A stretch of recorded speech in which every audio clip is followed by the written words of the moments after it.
Hey everyone, thank you for the break last week. I had the flu and it was terrible. I'm glad I'm back. Today, I want to dive into a topic that's truly shaping the future of our children, the most important parenting advice I can offer, and the rise of narcissistic parenting trends. Guys, this is crazy. Let's break this down into some really practical insights. This isn't about wanting to make us feel guilty as parents. This is really about how we can start seeing trends in our parenting and in the culture, and how it's really up to us each as a mom, as a dad, as a grandparent to figure out, hey, let's not have this going on. This isn't helping our children. It's not helping our communities and our families. So, what's the most important piece of parenting advice? It's simple but profound. Be physically and emotionally present for your kids, especially in the first 3 years of life. This means really tuning into their needs. There's this difference between needs and wants, and attachment theory, John Bowlby, going back to Dr. Gordon Neufeld, he's really looking at attachment needs and these 6 roots of attachment.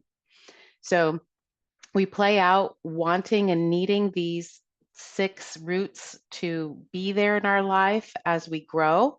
So even though Neufeld says they unfold in the first 6 years, we're always returning back to them. We're always looking at how can we meet a need in our children as they're growing up.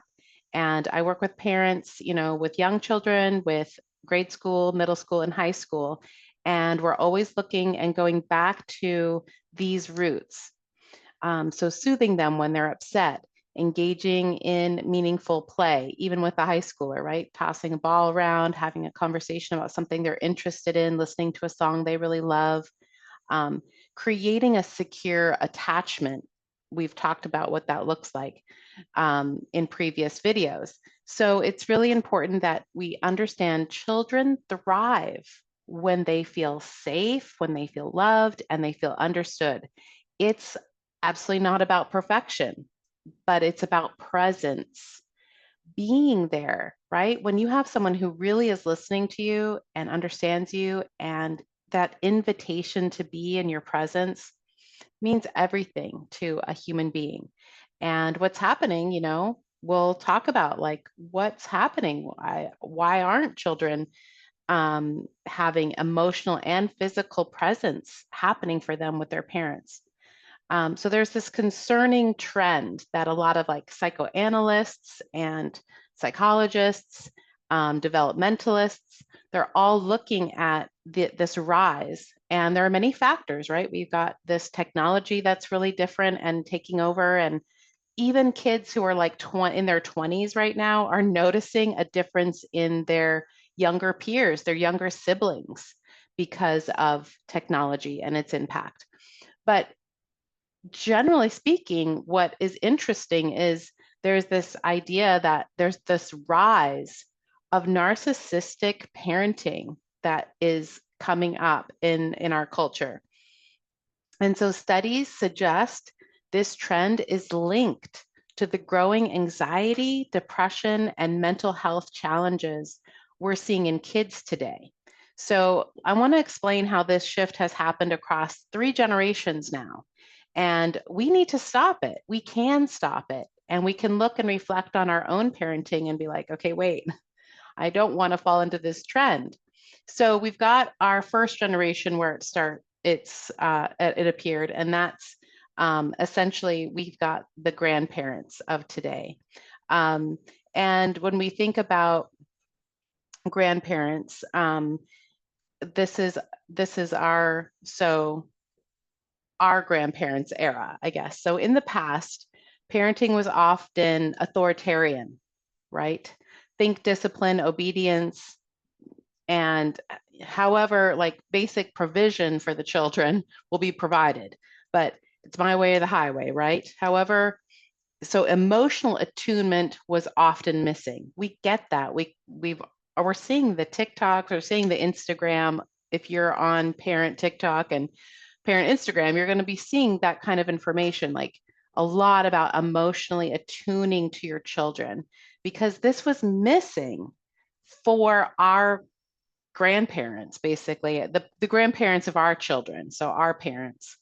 Um, this just wasn't part of how they were parented. And this created a generation of kids, right? So parents who might be like Gen X, maybe now I think it's even millennials. Um, this created a generation of kids who may have grown up feeling emotionally neglected. So they didn't have parents who were there, who were home. Like I know I'm 52, and I know, for example, like my best friend growing up in middle school, we would go home and like nobody would be there. She had a key to get in. It was sixth grade, I guess. We're we would get off the bus and we'd go and she'd unlock the door and we'd go in and nobody would be there and we'd get snack and we would just hang out. Like there was nobody there to process the day with her. Um, and of course you had kids like this, latchkey kids coming home, nobody was there. And then you also have kids where like for me, my mom was home at, when I got home from school. And so if a friend came to my house, my mom would be there and she would fix a snack and she would chat with me. And there was a lot of weird stuff that like I experienced as a child, like because we moved a lot and, in terms of bullying but I had a really strong family base. So no matter where we moved to, my mom and my dad were very physically and emotionally present to me.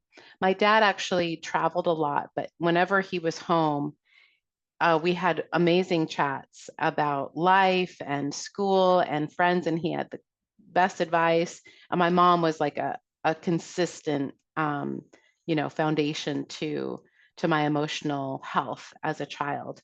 Um, and it's interesting too what I brought home to them and what I left like at the playground because I also knew who I was. We had a very strong, I grew up as a Baha'i. That's on my website. And that is a faith that, really is very much about using prayer, using meditation to transcend difficulties. It's about seeing everyone um, as, part of one human family.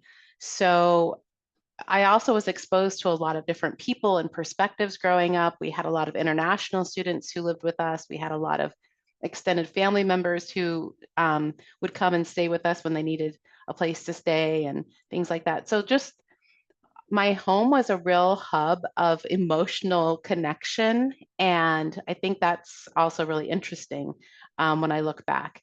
So this is just an interesting thing that, my parents certainly did not have the kind of parents that they became, which is fascinating to me. Um, they didn't have as close of relationships. I think my mom had a close relationship with her mom, but her mom was very judgmental and she had a lot of opinions about other people and definitely not as open, certainly not coming from a Baha'i perspective in any way. They didn't go to church and they were very materialistic and um, they had a lot of judgment towards others. And my dad, coming from a German family, anti-Semitic family, like he wanted to do the opposite of his father and his father's views, and found love through Christianity, which was very interesting. His grandmother raised him. His mother died at a young age, but it's just interesting looking at how they were parented and then how they became parents that really rose to the occasion, guys. I'm always just so impressed. They did a lot of storytelling with us growing up, and it wasn't something like we are parenting through stories, you know. They just were so intuitive, and they followed their heart, and they loved being parents, and they created a lot of consistency. I mean, our home was very not in a rigid way, in a really beautiful way, very rhythmical. And we just, I remember really warm friendly dinners. We did have a very difficult experience with one of my siblings, was very challenging for my parents. And so they were definitely, not all was rosy and beautiful. Like that was a really hard relationship for them. And I know that my brother would say he feels definitely emotionally neglected. So it's not like they're perfect. But to cope, basically, these kids who maybe felt emotionally neglected, they built up these walls that developing what we now call narcissistic defenses. And that's more on like therapeutic things. But here's where things can change. So as grandparents, if you are a grandparent and you're listening to this, you have a unique opportunity to provide what might have been missing, and that is emotional presence. So, grandparents can offer their grandchildren a safe and loving space where they can feel seen and heard. And this can help foster secure attachment and heal emotional wounds from the past. Now, second generation, that's us, the current parents that are out here. So that'd be like Gen X and millennial parents, that you are, it gets a little harder, I think, to hear this, right? Because many of us in this generation, we might have fallen into these narcissistic tendencies ourselves because of how we might have been parented. So we're driven by our careers. A lot of parents are driven by their careers, personal goals, and the idea that kids might sometimes feel like obstacles to the life that we want. If this sounds familiar, right, this is really where, like, it was really shocking to me a few years ago. I can remember being in a room with young mothers, right? Moms who were pregnant, some had toddlers, and they were all talking about how none of them planned to be home. I think only like one in the group of like 6 moms planned to be home with their children. Like they were all like, my mother-in-law is going to take care of this baby, or they're going to daycare. And I'm completely for, like, this isn't about only women should be able to take care of. I'm just talking about a parent, right? A parent. It could be a father, it could be a mother, it could be a grandparent, a caregiver. But the idea is that these women really didn't have any plan to take care of these children. They all had really high power careers and personal goals, and like they're like, oh, I could never stay home and play with them. Like that's so boring. And this is weird, guys, because this is one of the things they talk about in terms of narcissistic patterning with parenting, is that narcissistic parenting, that they'll say things like, oh, it's so boring to be with a child, or I don't really like kids, or it's really like, wow, what's happening, to this idea of wanting to take care of each other as a growing human. Um, so this can have obviously major consequences if we don't have parents who want to take care of, obviously if there's extended family, that's the ideal. I mean, for eons of time, we've had extended family. We've had aunties and cousins and grandmas and things in a family unit. We all live near each other, right? That was how hunters and gatherers lived, and for civilizations all over the world, this is how we take care of each other, is in these family units. But in Western culture, especially particularly, we just have this like dynamic where it's just like a mom and a dad, or 2 moms or 2 dads, but it's like 2 people are responsible for one or more children, and nobody really wants to do it anymore. And everybody's like, I'm out. Well, I'm out too. And so now we're farming these kids off to strangers, and our society doesn't value that job. They don't value nannies, and they don't value daycare. So we don't put in place necessarily educated people in that role. And so when we rely too much on daycare and, of course, screens or nannies for connection, our children miss out on consistent emotional presence. And they need us. They need their parents. They need their family to be there in more meaningful ways. So how can we pivot? It starts with awareness. We need to recognize that societal messages around individual success, they might be clouding what truly matters. We must redefine success as creating strong relationships, mental health, and balance in our families. It's about giving our kids the emotional support they need rather than just focusing on what we want to accomplish. So, the third generation that's being affected are the children, the current children. Now, let's talk about our kids.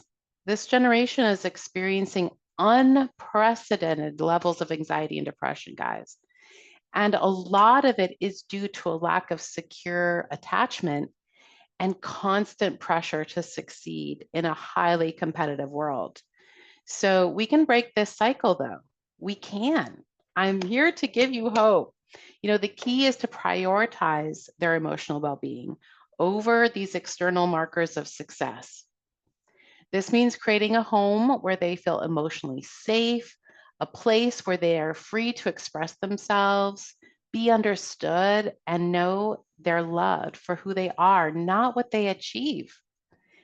The power of parenting, the power of parenting. Finally, let's remember while genetics play a role, parenting has a huge impact on which of these genes are activated. In other words, you have the power to shape your child's development. Well, not shape, I don't like to use words like mold and shape, but more to tend the garden, right? You're a gardener in this garden of the relationship with your child, and you get to influence the growth of your child by the conditions that you're providing. And part of these conditions within this relationship is this emotional and physical presence that only you really can do, in this close-knit family. I mean, if we had the extended family, I'd be talking about, yeah, like that, but we don't. We are in a situation where it's mom and dad. And if we're farming our kids out a lot for extracurricular and daycare and school, obviously if they're just away from us more than they're with us, or they're not coming to us and sharing their vulnerabilities, sharing what's on their heart, telling us their secrets. We think that's weird in a Western culture. It's not. It's not. We don't want them going to their immature peer orientation. This is where they're getting hurt. All their peers are wounding and they're immature. We want them to turn to the mature. That should be us. And we need to be more emotionally available. We can stop this cycle of narcissistic parenting and raise a generation that is resilient, emotionally healthy kids. And this future really depends on how we are parenting today. So let's choose presence over perfection. Nobody's perfect here. And connection over competition. There's so much to be said about that. That's like a whole other talk, but thanks so much for tuning in. I can't wait to hear your thoughts on this. It's a big one. It's pretty interesting. Yeah, so let's work together to create a more emotionally connected future for our kids. All right, see you soon.